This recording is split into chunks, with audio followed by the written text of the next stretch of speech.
Hello guys हेर्नुहोस् है म माथि किचनमा आइसकेको छु काम गर्नको लागि। अनि साथीहरु भित्र हाम्रो भट्टी जोलिसकेछ, हाम्रो यहाँ नि मन्चुर बन्न स्टार्ट भइसकेछ के साथीहरु।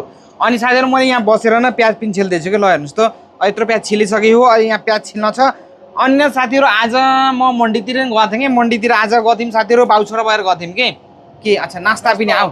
ल मेरो नास्ता पनि आइसक्यो साथीहरु। ल हेर्नुहोस् मेरो आज नास्तामा के छ, यो छ ब्रेड र चाय छ।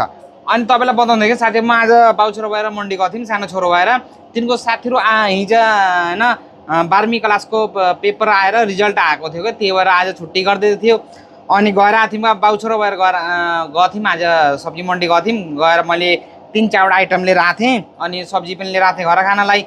अनि साथमा न उता म डिजल पेट्रोल पम्पमा जाँदाखेरि नि आज त्यहाँ रेट पनि बढिसकेको थियो के, डिजल पेट्रोल पम्पको रेट बढिसकेको थियो।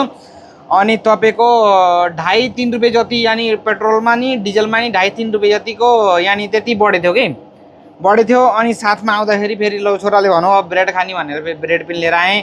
अनि लिएर आएर फेरि आज सिम्पल ब्रेड यस्तो बनिन्छ कि, बस यति गरम गरेर बस खानियो। अनि साथीहरु हाम्रो काम जम्मै काम गर्न छ के, सबै काम गर्न छ।